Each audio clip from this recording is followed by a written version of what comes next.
আসসালামু আলাইকুম। সবাইকে শুভেচ্ছা।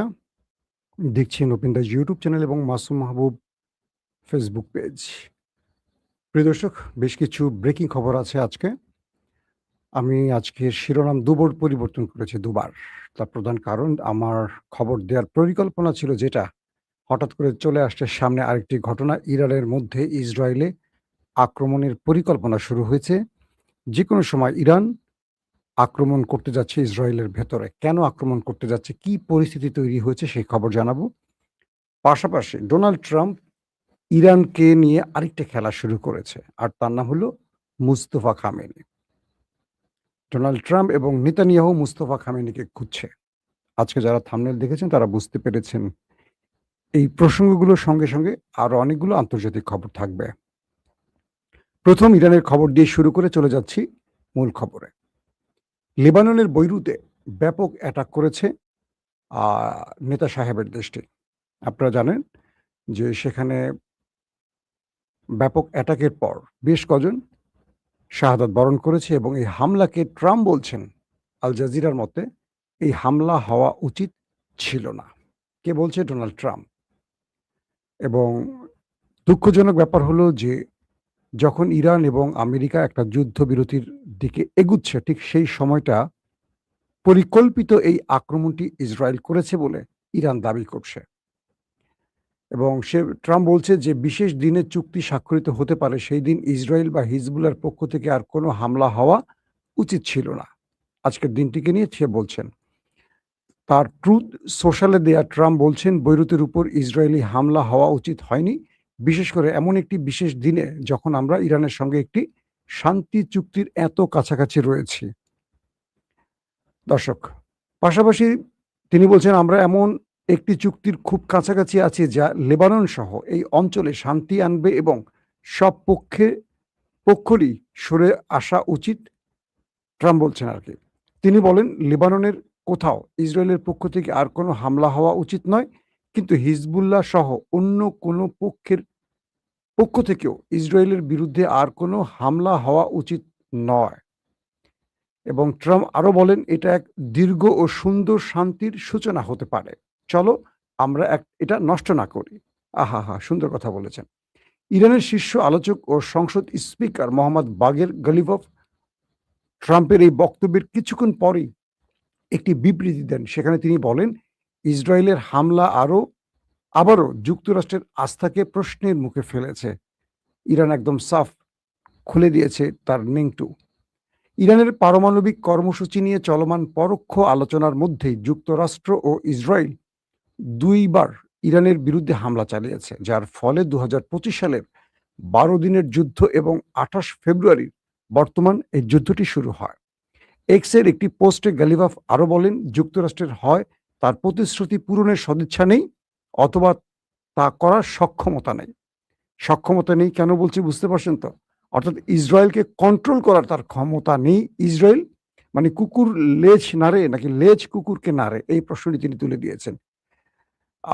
পাশাপাশি তিনি বলেন, নিজের প্রতিশ্রুতি পূরণের সদিচ্ছা ও সামর্থ্য না থাকলে সেই পথে এগিয়ে যাওয়ার কথা বলা সম্ভব নয়।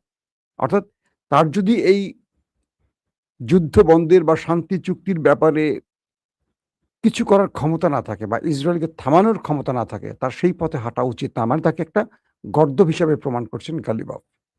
দর্শক, এই অবস্থার মধ্যে আ লেবাননের সঙ্গে যেই অ্যাটাকের ঘটনাগুলো ঘটেছে, সেখানে বেশ কজন মারা গেছে এবং আমরা যেটুকু শুনেছি, ইসরায়েল পাল্টা জবাব দিচ্ছে, হিজবুল্লাহ পাল্টা জবাব দিচ্ছে। তারা ড্রোন ভূপাতিত করেছে, দেখেছেন, হিরন ড্রোন। পাশাপাশি বেশ কয়েকটি ফ্রন্টে দখলদারদেরকে চরম মোকাবেলা করে যাচ্ছে হিজবুল্লাহর বাহিনীও। এখন প্রশ্ন উঠতে পারে যে হঠাৎ করে ইসরায়েল কেন এই অ্যাটাকটি করলো? এই বিষয়টি আমাদেরকে একটু জানতে হবে কয়েকটি বিষয়ের মাধ্যমে। প্রথম কথা হলো যে এই যুদ্ধবিরতিটা কোনোভাবেই চাচ্ছে না ওই দেশটি। ক্লিয়ার বললাম। আমেরিকা যখন জানিয়েছে সে নাখোশ। ইসরায়েল মনে করছে এই মুহূর্তে যদি তারা লেবাননে বৈরুতে হামলা করে, বিশেষ করে বৈরুত, তাহলে ইরান পাল্টা জবাব দেবে। আর ইরান যদি পাল্টা জবাব দেয় সেক্ষেত্রে যুদ্ধটা আবার শুরু হবে। Number 1। Number 2, second equation. Israel মনে করছে ইরান যেহেতু যুদ্ধবিরতির একদম চূড়ান্ত লক্ষ্যে আছে, তারা এখন লেবানন দখলে নিতে পারবে যে অঞ্চল তাদের দাবি করছে তারা। কিন্তু ইরান এই শান্তি চুক্তির জন্য তাদেরকে হয়তো ফিরতি আর অ্যাটাক নাও করতে পারে। এই সুযোগটি তারা কাজে লাগাবে। এই দুটো সম্ভাবনাকে মাথায় রেখেই ধরেন এই আক্রমণটি। ইতিমধ্যে ইরানের কয়েকটি গণমাধ্যম বলছে এবং ইসরায়েলের গণমাধ্যম বলছে যে ইসরায়েলের মধ্যে রেড অ্যালার্ট জারি করা হয়েছে। প্রতিটি শহরে সর্বোচ্চ সতর্কতা জারি করা হয়েছে, কারণ তাদের কাছে তথ্য আসছে ইরান যে কোনো সময় পাল্টা হামলা করতে যাচ্ছে ইসরায়েলে।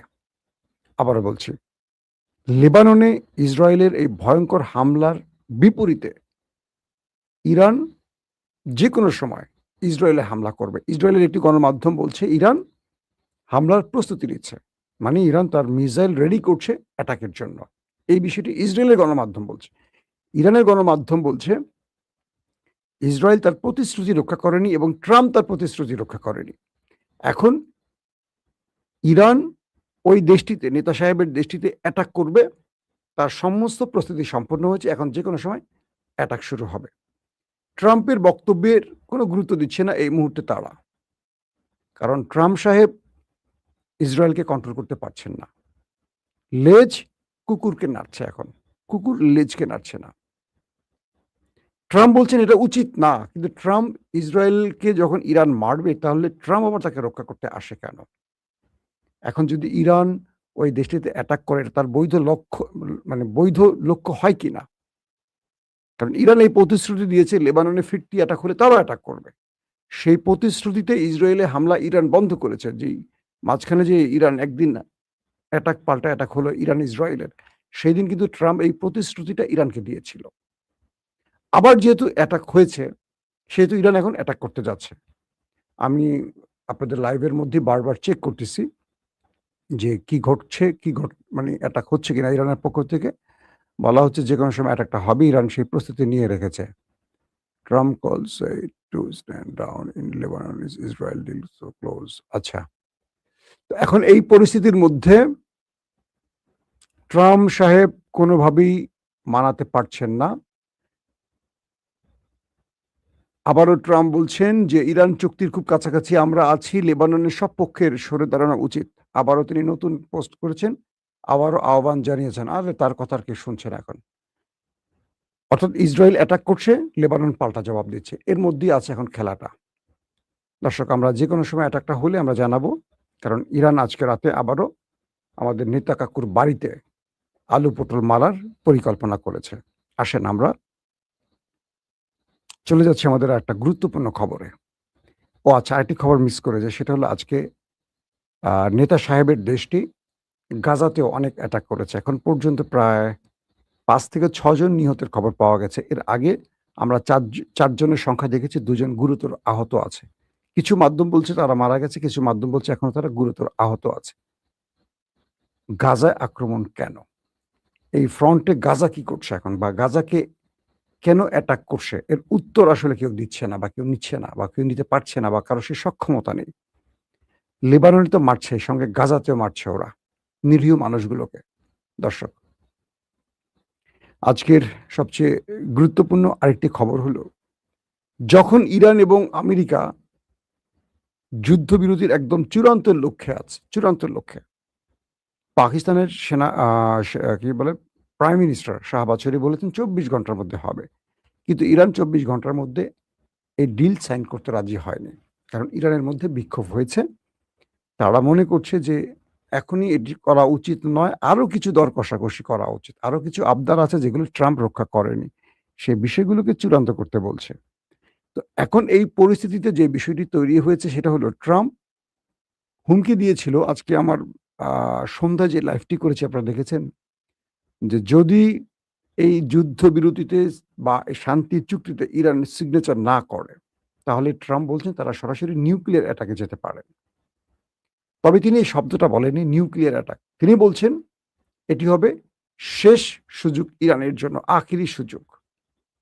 এবং তিনি বলছেন আমরা ওই আক্রমণটি দ্বিতীয়বার আর করতে চাই না, যেটা ইরান প্রত্যাশা করছে।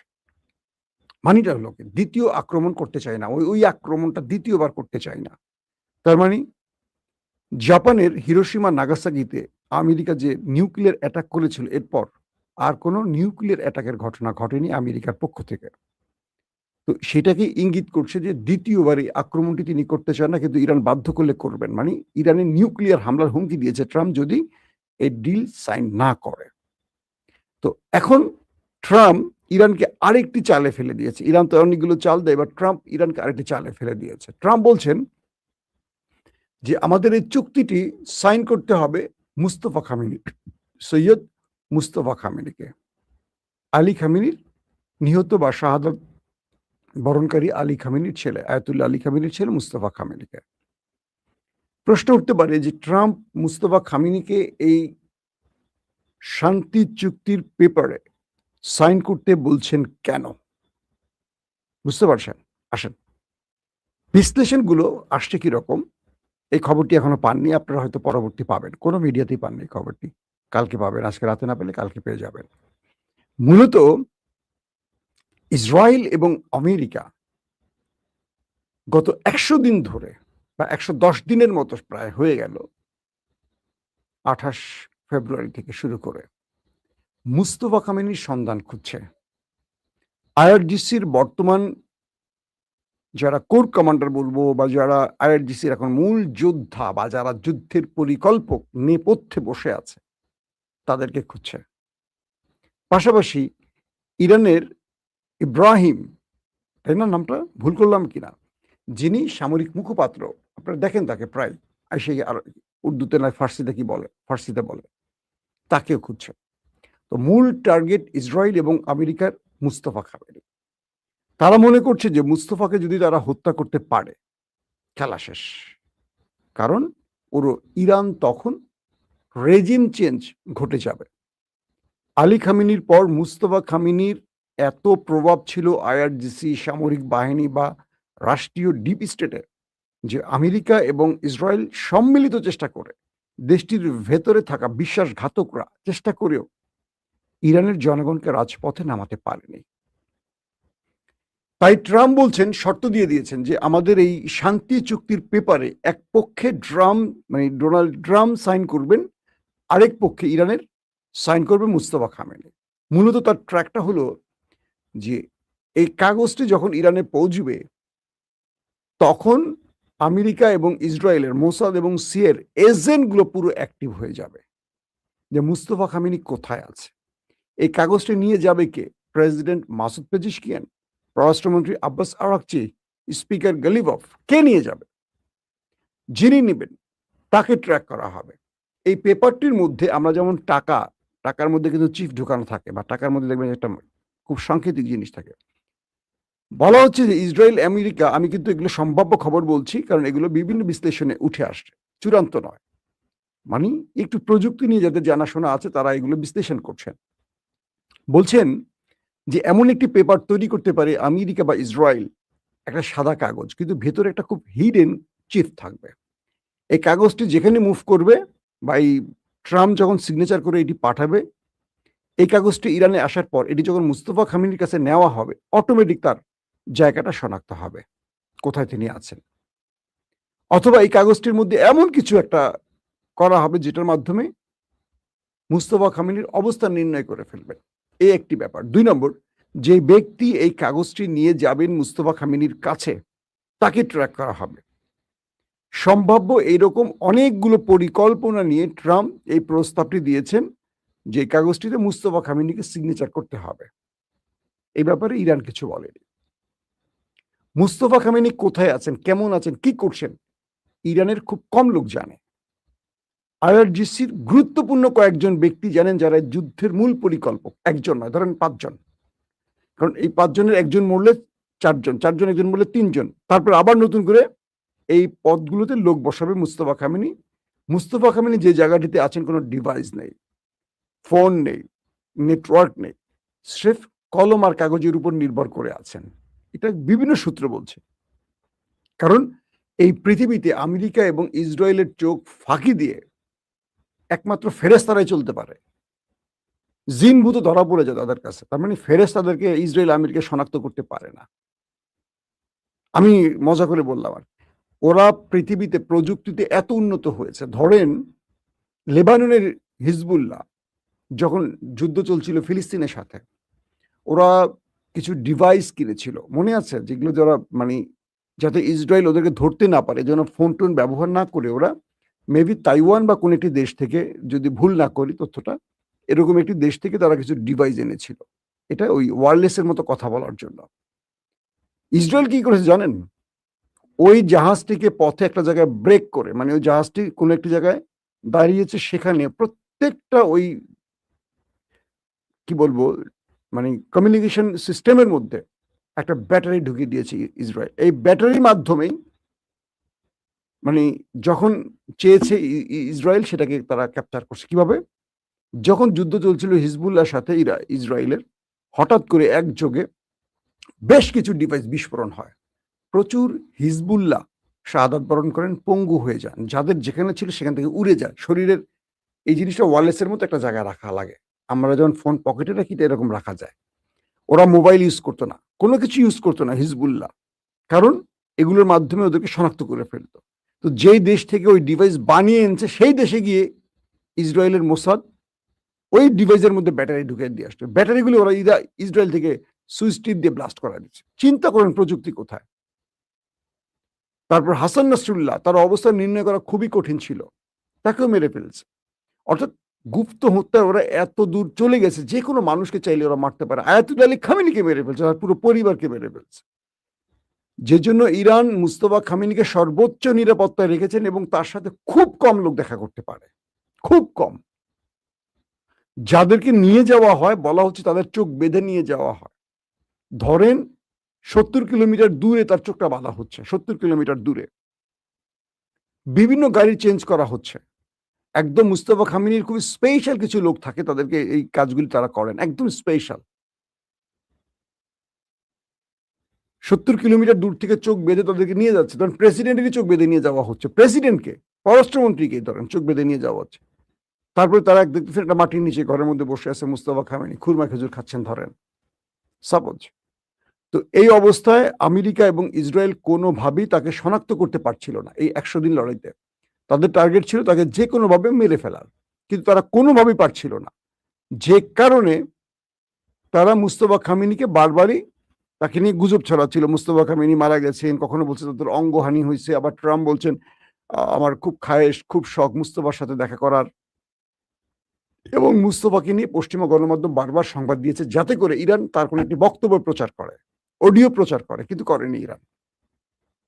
কারণ ইরান ওদের ট্র্যাপে পা দেয়নি। এবার ট্রাম্প সে শখটি জানিয়েছে যে মুস্তফার সাথে, মানে মুস্তফার জন্য আমাদের ওই কাগজে সিগনেচার করে। তার মানে ওই কাগজটি যখন তার কাছে যাবে তাকে ট্র্যাক করে, তাকে ধরার বুদ্ধি করে ট্রাম্প এই ফাঁদ পেতেছে কিনা, এই একটা ব্যাপার। 2 নম্বর, ইসরায়েল এই মুহূর্তে নেতানিয়াহুর দেশটি এই মুহূর্তে যে তাদের অধিকাংশ স্পাইকে মেরে ফেলছে ইরান। অর্থাৎ ইরান এবং ইরানকে সহযোগিতা করেছে তার্কিশ কিছু এজেন্সি, এমআইটি, যারা ঢুকছে বেরোচ্ছে। তুরস্ক গোপনে ইরানকে ব্যাপক সহযোগিতা করেছে গোয়েন্দা তথ্য দিয়ে। পাশাপাশি মধ্যপ্রাচ্যে গোয়েন্দা তথ্য দিয়েছে চীন এবং রাশিয়া ইরানকে। আর ইরানের মধ্যে বা চারদিকে সীমান্ত থেকে, কারণ ইরান এবং তুরস্কের সীমান্ত রয়েছে, তো বলা হচ্ছে মুস্তফা খামেনি নিহতের পর ইরানের মধ্যে মোসাদের যত এজেন্সি ছিল, ধরেন 70% কিল শেষ, 30% এখনো আছে। এই পার্সেন্টটা বলা যাচ্ছে না কত পার্সেন্ট, কারণ এখন তারা খুব একটা সফল না। সাম্প্রতিক সময় ইসরায়েল বড় কোনো গুপ্ত হত্যা চালাতে পারেনি। তো এই মুহূর্তে ইসরায়েলের চেষ্টাটা হলো আইআরজিসির যারা যুদ্ধ পরিচালনা করছেন, কারণ ইরানের মধ্যে কয়েকটা গ্রুপ আছে। একটা গ্রুপ চায় আলোচনা করে যুদ্ধ শেষ করতে, একটা গ্রুপ চায় যেহেতু ট্রাম্পকে পায়ের কাছ পর্যন্ত আনা গেছে, এখন পায়ের নামানোর জন্য বাকিটুকু করবে। অর্থাৎ ইরানের এই অদম্য আপোষহীনতা ইরানকে আজকে একটা যোগ্য সম্মানের জায়গায় নিয়ে আসছে। বিগত 47 বছর ইরান কিন্তু মার খেয়েছে, এই করব সেই করব এই করব, কিন্তু খুব একটা করেনি। গাজা হামলা হলে ইরান আমরা এটা করব সেটা করব, কিন্তু করেনি। তারপর কাসেম সোলাইমানি হত্যার পর মার্কিন বেজে অ্যাটাক হয়েছে, লোক দেখানোর অ্যাটাক, বড় কোনো অ্যাটাক হয়নি। কিন্তু আজকে ইরান কি করছে? আজকে ইরান তাদের প্রেসিডেন্ট ইব্রাহিম রাইসিকে, আমির আবদুল্লাহিয়ান পররাষ্ট্রমন্ত্রীকে হেলিকপ্টার বিধ্বস্ত করে মারা হলো। ইরান স্বীকারই করেনি, অ্যাডমিটই করেনি, বলছে এটা বিমান দুর্ঘটনায় নিহত হয়েছে। কিন্তু সবাই জানে কারা মেরেছে। কিন্তু আজকের ইরান আমেরিকা 2টা ড্রোন মারলে ওরা 15টা মারে মিসাইল। মানে আমেরিকা 2টা মারলে ওরা মারে 15টা। মানে আমেরিকার সে কয়েক গুণ বেশি মারে। ইসরায়েল লেবাননে মারলে ওরা ইসরায়েলরে মারে। আগে তো ইরান এই সাহসই করতো না। মুস্তফা খামেনিকে এখন আমেরিকা ইসরায়েল জমের মতো ভয় পাচ্ছে, কারণ সে তার বাবার নীতিতে চলে না। বাবা একটু সহনশীল, নম্র, বয়স্ক মানুষ, আসলে অ্যাগ্রেসিভ টাইপের মানুষ। সে বলছে যে আমরা মরবো, কিন্তু তোকে মেরে মরবো, ওদের আহত করে না। আমরা মরলে ওদের মেরে মরবো, আসো খেলা হবে ডুডাই। তো মুস্তফা খামেনিকে এখন যদি কোনোভাবে শনাক্ত করতে পারে আমেরিকা এবং ইসরায়েল, অ্যাটাক করে স্ট্রাইক চালিয়ে মেরে ফেলবে, খেলা শেষ। মুস্তফাকে মেরে ফেললে এই যুদ্ধ লম্বা টাইম চালাতে পারবে না, কারণ তখন নেতৃত্বের মধ্যে সংকট তৈরি হবে, আইআরজিসির মধ্যে ক্ল্যাশ তৈরি হবে। আর মুস্তফা যতক্ষণ বেঁচে আছে তাকে সুপ্রিম লিডার হিসাবে আগে থেকেই মানত, কারণ আলী খামেনি বেঁচে থাকতে মুস্তফা এই আইআরজিসিকে কন্ট্রোল করতেন। বাবার 40 বছর ক্ষমতায়, বাবা তো ছেলেই তো সব থাকে, বাবা তো বয়স্ক মানুষ। হয়তো দৃশ্য তো তিনি আসতেন কম, গুগলে খুব বেশি তার ছবি পাবেন না, তিনি সিনে আসতেন না। তিনি একজন যোদ্ধা ছিলেন, ইরাক ইরানের যুদ্ধে তিনি কিন্তু ফিল্ডে যুদ্ধ করছেন এই মুস্তফা খামেনি। আমি আমার অন্যান্য এপিসোডে বলছি। তো এখন এই মুস্তফা খামেনিকে ধরার জন্য নতুন নতুন ফাঁদ পাচ্ছে তারা, এবং নতুন নতুন শখ জাগছে। ট্রাম্পের এখন শখ জাগছে যে মুস্তফা যেন এই কাগজে সিগনেচার করে, আর এই কাগজটি মুস্তফার কাছে পৌঁছানোর আগে ট্রাম্পের তথ্য পৌঁছে যাবে, ইসরায়েলের তথ্য পৌঁছে যাবে। এই খেলাটি তারা খেলছে। ইরান এই খেলায় পা দেবে কিনা হয়তো আমরা সামনে বুঝতে পারবো, কারণ নিয়ম অনুসারে প্রেসিডেন্ট ট্রাম্প সিগনেচার করলে ইরানের প্রেসিডেন্ট মাসুদ পেজেশকিয়ান করবেন, প্রেসিডেন্ট সমকক্ষ পদবীর লোক। তো এখন পর্যন্ত এইটুকু খবর আছে যে আমেরিকা ইসরায়েল তারা তাদের কোনো তথ্যে মুস্তফার কোনো অবস্থা নির্ণয় করতে পারেননি। মুস্তফাকে এতটা হিডেনে রাখা হয়েছে, তারপরও ভয় আছে, কারণ ইরানের মধ্যে খুব সেন্সিটিভ জায়গায় বিশ্বাসঘাতকরা বসে আছে। সেই ব্যক্তি কে বলা যায় না। ধরেন 3 জন ব্যক্তির মধ্যে একজন মোসাদ এজেন্ট ধারণা করে ইরানিরা, সেইভাবে ভেতরে প্রচুর কাজ চলছে। কিন্তু ইসরায়েলের এজেন্ট এটা বোঝা খুব কঠিন। আবার অনেকেই ইরানের সাথে কাজ করছে, ইরানের হয়ে কাজ করছে, কিন্তু শত্রুতা করছে। ইরানের ভেতরে অনেক রকম প্রবলেম আছে, সেই প্রবলেম থেকে। দর্শক, আজকের মতো শেষ করতে চাই। আমরা অপেক্ষায় আছি, যদি ইরান বড় কোনো অ্যাটাক চালায় নেতা কাকুর বাড়িতে, আমরা লাইভে আবার আসবো ইনশাআল্লাহ। আপনাদের দ্রুত সেই খবর দেবার চেষ্টা করব। প্রত্যেকে ভালো থাকবেন। আল্লাহ হাফেজ।